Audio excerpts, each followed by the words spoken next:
For more on what took place at the Madlanga Commission this week, we're joined by Andy Mashaile, who's a security strategist. Mr. Mashaile, good to have you on the program this evening. So when multiple witnesses who are linked to one investigation are killed, as we've seen around the Madlanga Commission this week, what does that signal about the security environment within our law enforcement structures? Maybe let's start there.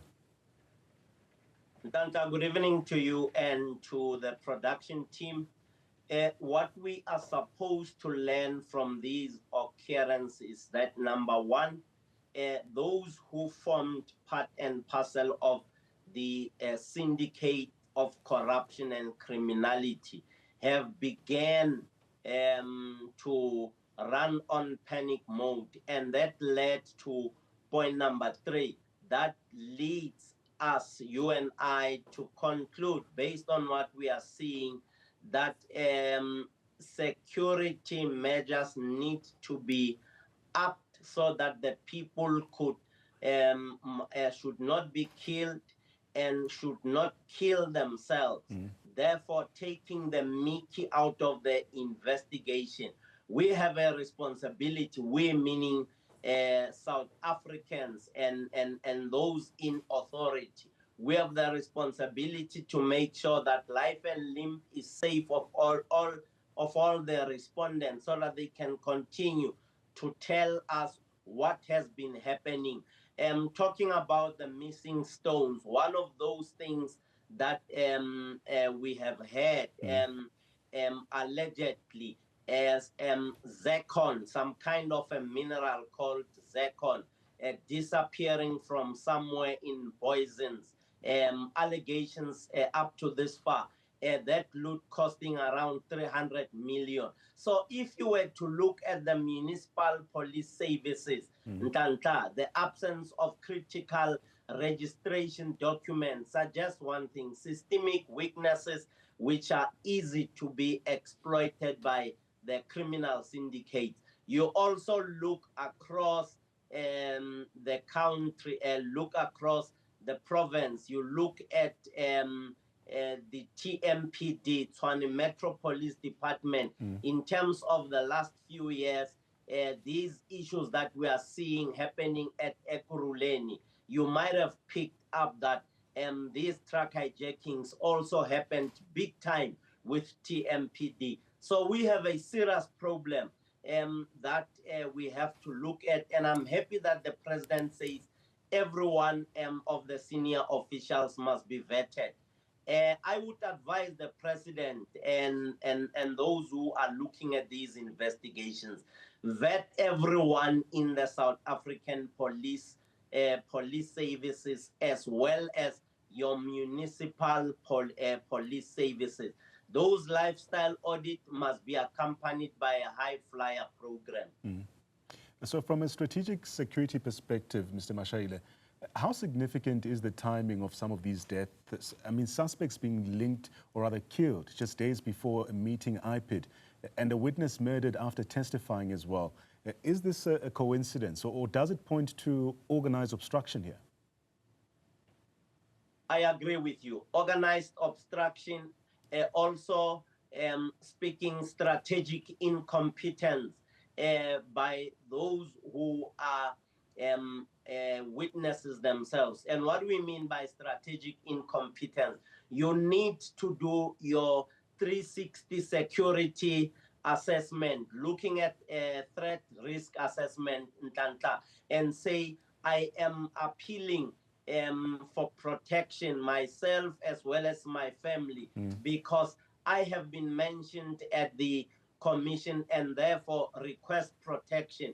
And all those who are involved, I can imagine those who were mentioned by Mama Masuku and Tate Magagula would now be in a serious panic mode, because I am assuming that in the next 2 weeks from Monday, given the pattern of events in Kanta, arrest will definitely be happening from next week and in the next 2 weeks.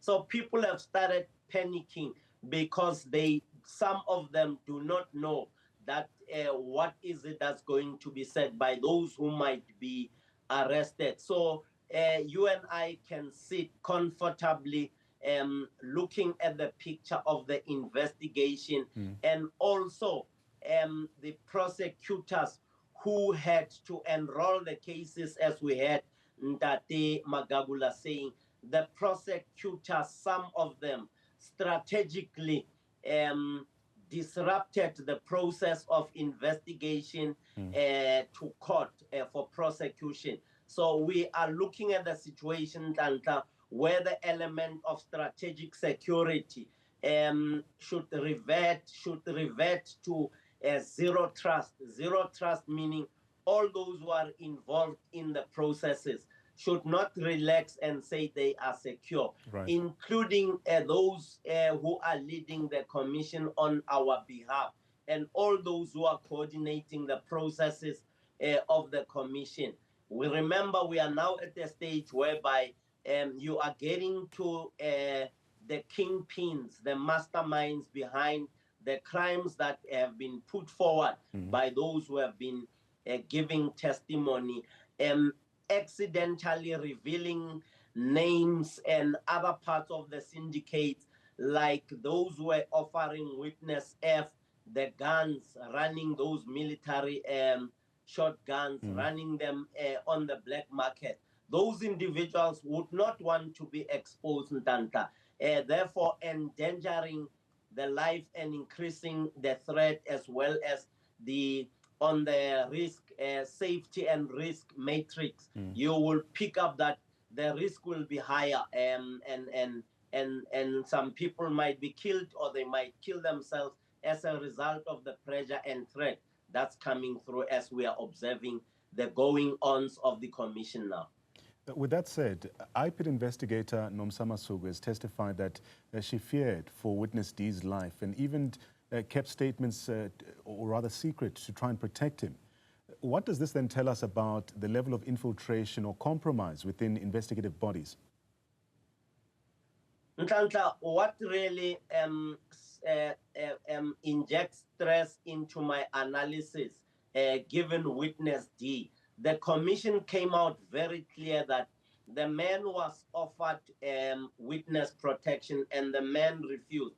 The moment you refuse that witness protection, you exposed yourself to the other wolves or the hyenas that you were running with in the takedowns and many of those things that you find yourself in, particularly the death of Mr. Mbense and all those who were in that room. The minute you refuse witness protection, those individuals will go into the panic mode, Ntantla, and you will be hunted down in a nice and simple way.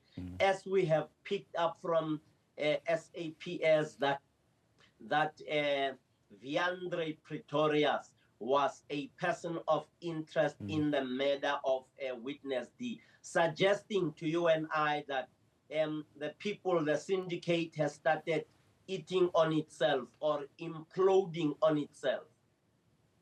Mr. Mashaile, let me thank you for your time and also helping give perspective on all the happenings at the Madlanga Commission this week.